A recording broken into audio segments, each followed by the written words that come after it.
What's up, everyone, and welcome to the Simply Soccer podcast. Sorry for missing it last week. I just didn't have time to get one out. We're back at it this week, and we should be on a pretty regular schedule every Saturday from this point on. And today I want to talk about a subject a lot of you have been commenting about, not necessarily on the podcast videos, but definitely on other videos I've been creating.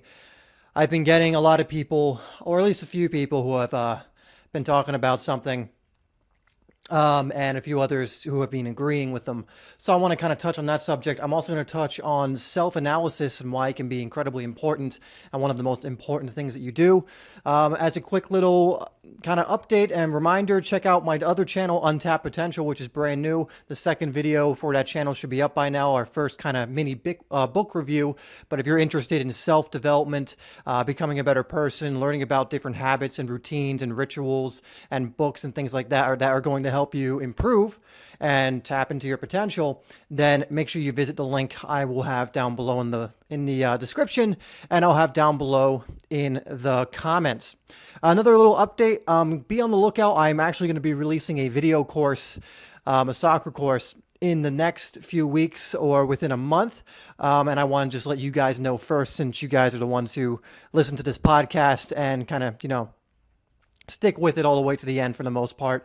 So I just wanted to give you a heads up that that's coming out for any of you that may be interested. All right, so let's get right into this video without further ado. So the two topics I really want to cover on, and maybe we'll get to a third one. It'll depend. We'll see where it goes, because I do tend to go on tangents quite a bit on this podcast. But one, like I said, is self-analysis. I want to go over self-analysis, why it's important, what it is, why you need to be doing it every single day, every time you practice, every time you have a match, often. It's one of the most important habits you can have, really. But I also want to talk about how to get out of a slump.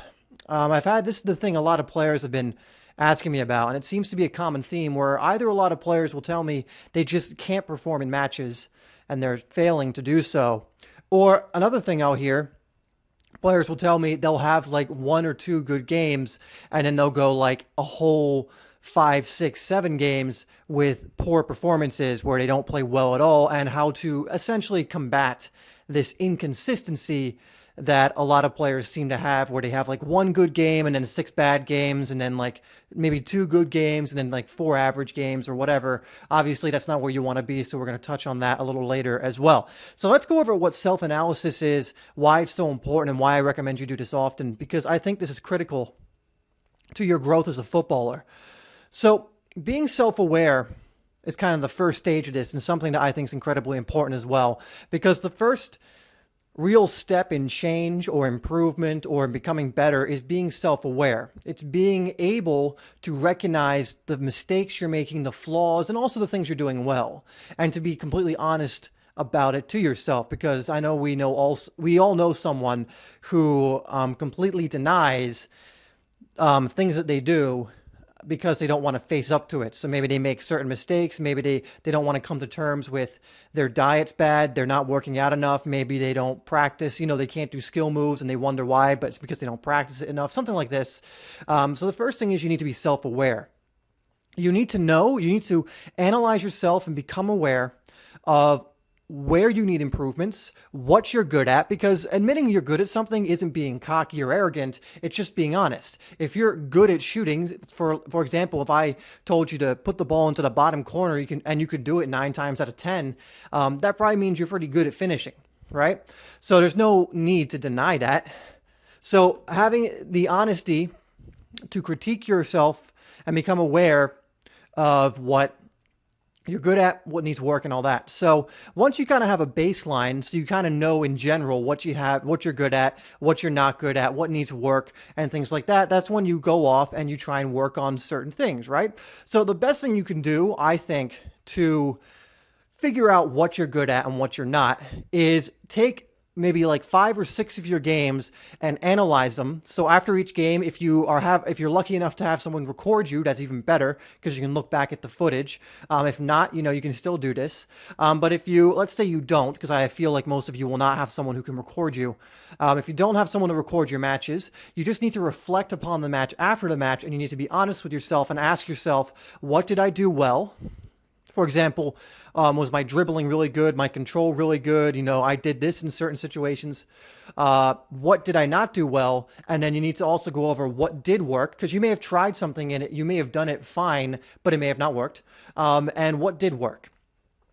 And after analyzing enough games in this way that you've played in, you'll start to see a trend. You'll start seeing, oh, it looks like I'm pretty good at dribbling. I've noticed that in these 5 games, on average, I usually do well. It looks like my shooting could use some work, though, because as I've written down for these last 5 games, I've taken all these shots, but I haven't really even put many on target.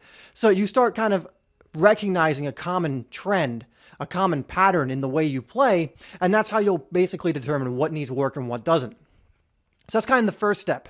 And then from there, you need to do self-analysis every day. Self-analysis is not something that you do once and then you never do again. Because if you were to do it once and thought that was enough, that's kind of implying that you're never going to become better.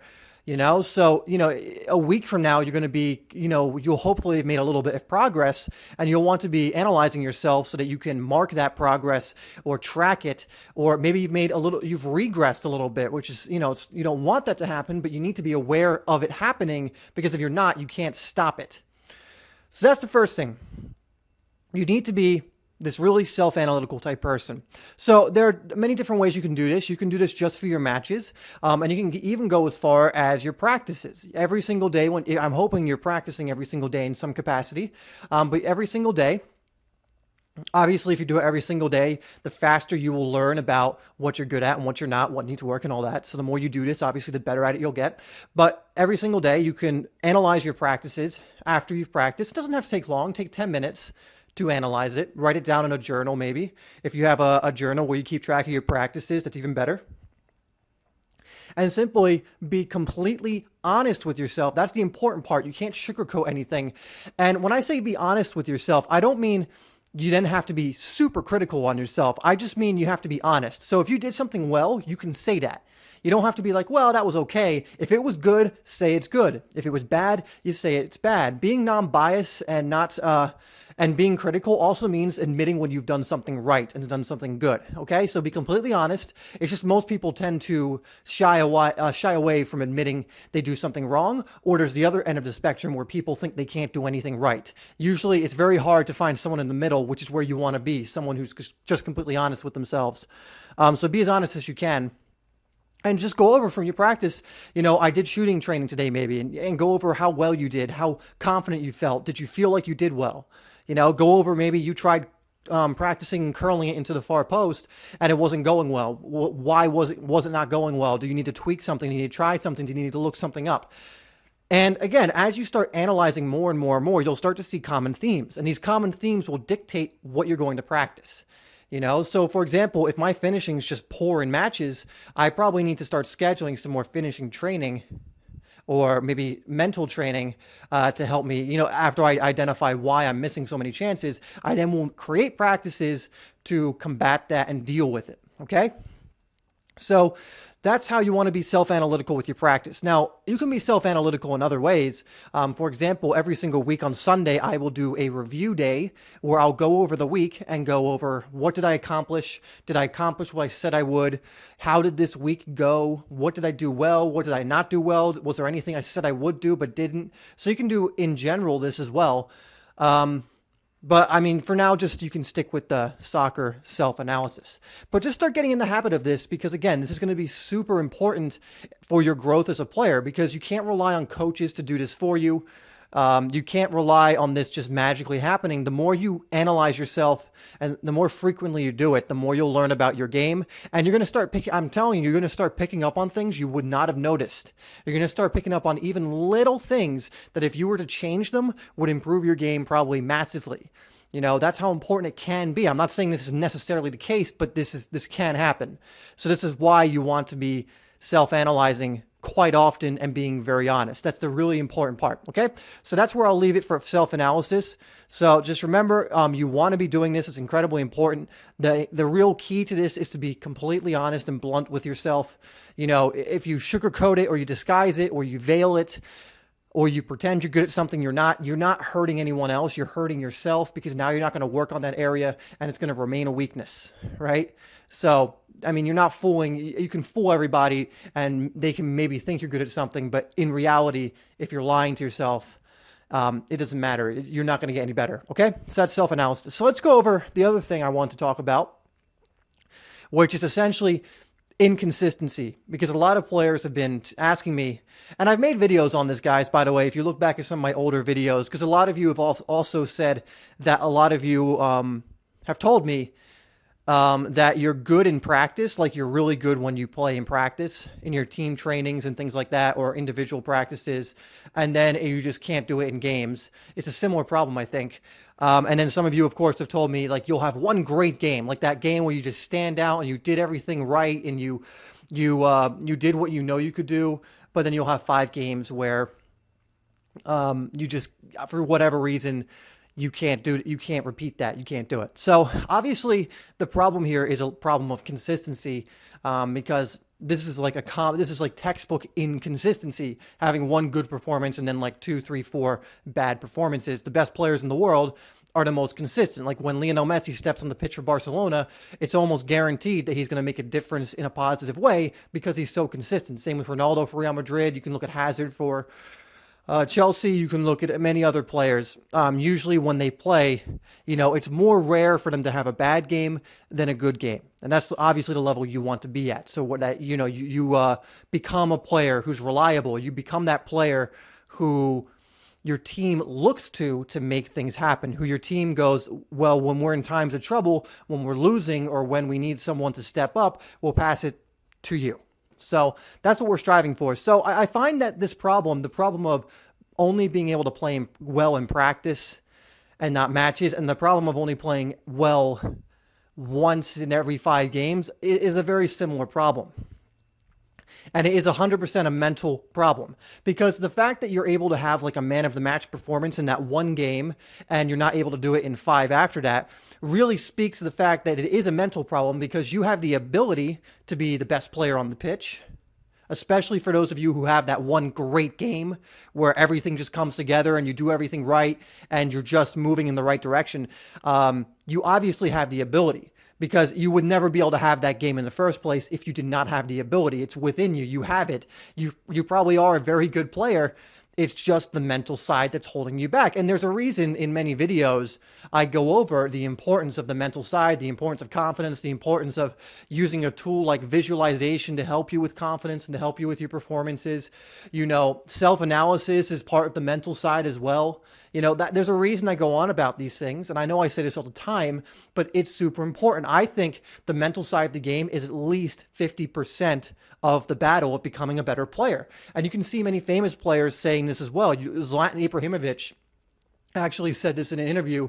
He said he thinks that football is 50% physical and 50% mental. And he was talking about confidence and about how you can't let people make you feel shit or bad or like you're not a good player. You have to feel that you're a good player. You have to feel like you're the best. Obviously, there's a way you can take that too far by being lazy and then thinking you're the best. But so long as you're working hard and think you're the best, it's fine. But it's so important because, like I say all the time, you can be the most skillful player in the world, literally the most skillful player in the world with the best skills and the best ability. But if you're not confident, if you don't believe in your ability to go out and do it, you're never, ever going to do it. Nerves, being nervous, lacking that belief in yourself absolutely affects you when you go on the pitch, and probably a lot more than you think. It affects you in every single situation. It affects you in every single decision, and every decision in a match matters. So by going into a match not confident, nervous, really does affect your performance. It doesn't matter how good you are. Like, I've known players that have been incredibly talented, incredibly skilled, that had issues like this where just there would be games where the game would pass them by, and then there would be one game where they just turned it on and scored a hat trick. And I always wondered, why don't they do that all the time? They obviously can do it, where these other games they're just doing nothing. The game's just passing them by, and you could, looking back and reflecting upon it, I could see it was mainly a confidence thing. It was a belief thing. And I've seen it in myself as well, because there have been periods of my life when I've played where I've gone on a run of amazing, so many good games. And I remember, there's also been times where I've had runs of just where I've had the same problem, where I'd have one really good game and then 4 average games. And I look back and what was the difference between when I would have the one good game and four average games and when I would have like a good season all around? And the difference always was, at one point, I did not believe in myself. I was not confident. And at other points, I was. Confidence is going to be one of the biggest factors in whether you perform well. It is. You know, I know maybe you want like a way around this, but it is. Now, for those of you who are not confident, the good thing for you and the fortunate thing for you is confidence is a learned skill. Confidence is not something you're just born and confidence is bestowed upon you by the soccer gods, and they just go, this player is going to be skilled and confident. This player is going to be skilled and not confident. This player is going to have neither. No, this is something developed. Some people develop this subconsciously and develop confidence when they're getting like just growing up as kids and they don't realize it. And they're the kind of people who you just look at them and you go, wow, I wish I could be as confident as this guy. He just always seemed confident.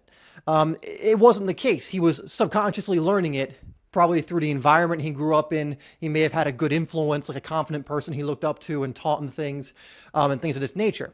But what it means is it's a learned skill. Confidence is a learned skill in anything. Generally, in football, in sports, in anything. It is a learned skill. Meaning, like any other skill, and I mention this to you guys all the time, how do you get better at any skill? Repetition, repetition, repetition. Consistency, consistency, consistency. That's how you get good at any skill. So now we know confidence is actually a skill. It's a learned behavior. Now, the reason you may not see it like a skill is because it's not physical. It's not something that, like if I tell you to get good at step overs, you're like, okay, I probably have to go out and practice my step overs. I'll practice them in different situations. I'll practice them at different speeds in different scenarios. And if I do that enough times, repetition after repetition after repetition, I'll get good at my step overs. And you can understand that because it's physical, because you actually have to do the motion, you have to do the lean, you have to do the burst after the move. But when it comes to confidence, it seems like, well, this just seems like a you have it or don't have it type thing. But I'm telling you, take it from someone who used to be incredibly unconfident. I used to have no confidence whatsoever, and to the point where I still struggle a little bit today, but not nearly as much, and I'm a pretty confident dude now. However, in the past, I was not at all, like not even close. And I can tell you the reason things changed isn't because something just happened, because I actually decided to do something about it and work on it. And there's a lot more work to be had and for me to go through. But that's the thing. You have to make a conscious decision that, okay, I want to become a more confident player. I want to become more confident. I want to believe in myself. So I'm going to do the things that will make me confident repetitively, repetition after repetition after repetition. Okay. And again, you'll be amazed once you start doing this. If you're one of those players who plays well in practice, but not in matches, or if you're one of those players who has like a really good game where you just play so well, but then 4 matches after that, the 4 matches after that, you have 4 average to bad games. I'm 99% sure your problem is confidence. Because again, if you're the person who's in practice and you're playing well, obviously you're a good player because you have the capacity to play well. You've shown that you can do it, right? If you're the player who has the 1 good game out of 5 games, obviously you have it in you to do it. You just don't have the confidence to do it consistently. There may have been, for some reason, on that one particular, think back to those days where you had those really, if you're one of those players who had like a 1 good performance in 5 games, think back to that 1 game where you played really well. Was there anything different about that game? Was there anything, were you feeling different? Do you remember that maybe you felt a little more confident on that day? Maybe something happened that made you feel good, made you feel confident, made you have belief in yourself? If you think back, you'll probably find that that's the case. You may find also that when you're in practice, the reason you play better is because you're more confident in practice, you're more comfortable, there's less pressure. That's the reason you play well in practice. It's all a mental thing. It's all a mental thing. Because in practice, you're with players you've played with all the time. You're comfortable. You can take risks, and it's not going to be as bad if the risk doesn't come off. There's less pressure. So your confidence is way up. Right? Your confidence, we'll say, reservoir is way up. Your confidence supply is way up.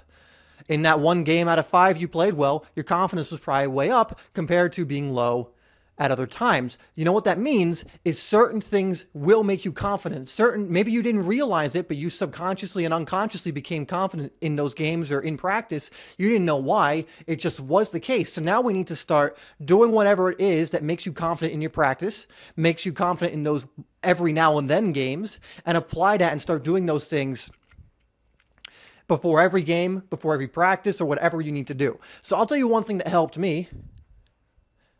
And I talk about this all the time, and it's visualization. Now, the reason visualization worked for me, and even sometimes I don't understand exactly why it worked, but I know like the science behind it. And visualization essentially tricks your brain into thinking what you did in your visualization actually happened.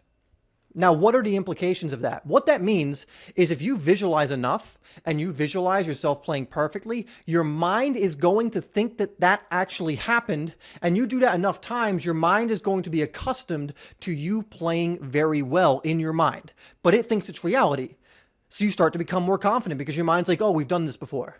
Oh, we're really good. I mean, look at all these examples I have of times when you visualized, right? You'll also start to notice that you'll start playing better in your matches when you visualize often. I visualize almost before every single game now, and even this season, I can't think of like a bad game I've had. I've actually scored a goal every single game I've played in this season, and a lot of that I think is down to visualization. It keeps my confidence up, and I have actually noticed when I don't visualize before a match, I am much more likely to have an average game.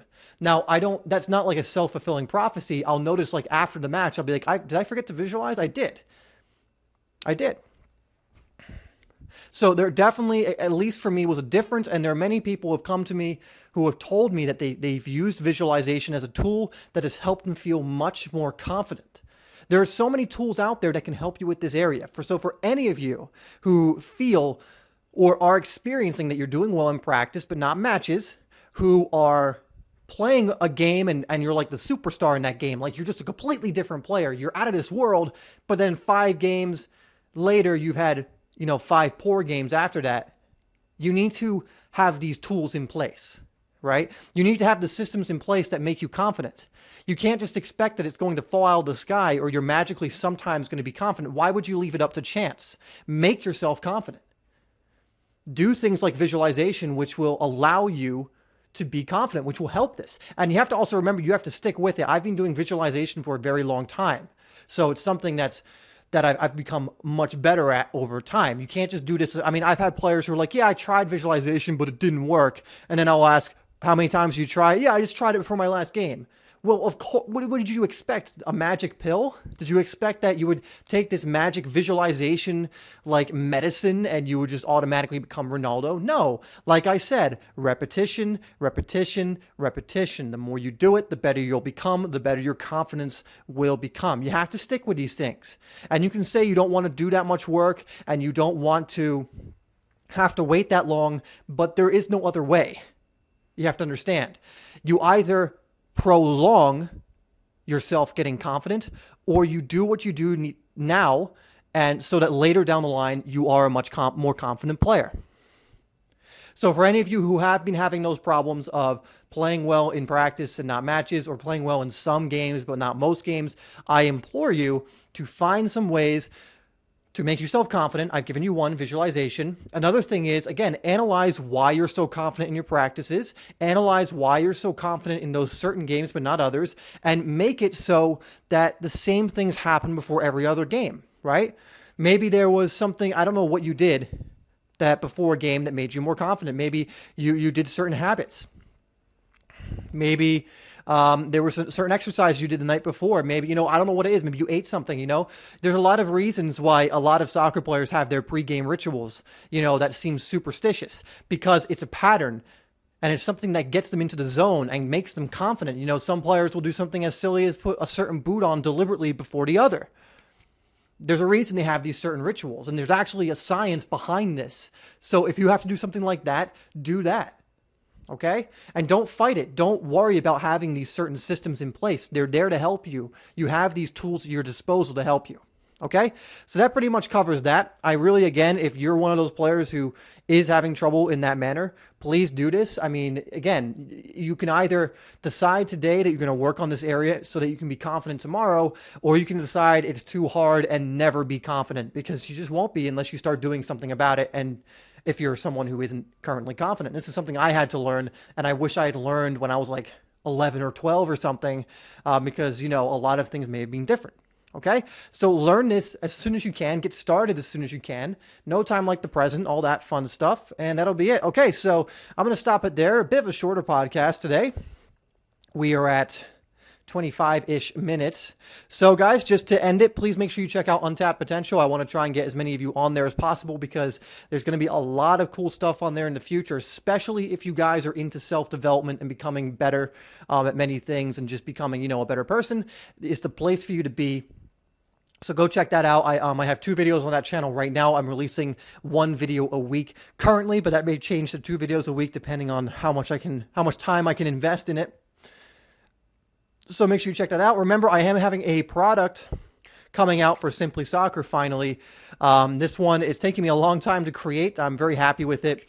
And it's definitely going to be worth it. So if you're interested in that, make sure you just keep that in mind. I will have more news on that hopefully soon. It's coming along very nicely. But that'll be it. So we are going to do a hashtag. And then for those of you new, if you put a certain hashtag in the comments, it lets me know that you've listened all the way through to the end. And I just like that because it allows me to know who's actually committed and devoted to listening to these, you know, to learning. You know, not everyone is willing to listen to a 30-minute podcast and actually take in the information and learn. So I am always very happy to see who's doing that. And also, if you do hashtag whatever I'm about to say, and you have a question or something, I'm 100%, I'm not 100%, but I'm much more likely to answer it. Okay. So let me, off the top of my head, just think of a hashtag. What do we talk about today? Okay, we talked about, so yeah, we'll do hashtag self-analysis. I feel like we've used this one before, but we'll do that. So do hashtag self-analysis in the comments. That lets me know that you've listened to this all the way through. And if you do that, along with a comment or a question, I am much more likely to respond to you, because I want to respond first to the people I know are committed and devoted to actually listening all the way through, and I want to reward you for that. Okay? So that'll be it for today, guys. I hope you enjoyed this podcast. We should have them once a week again, and I will talk to you in the next one.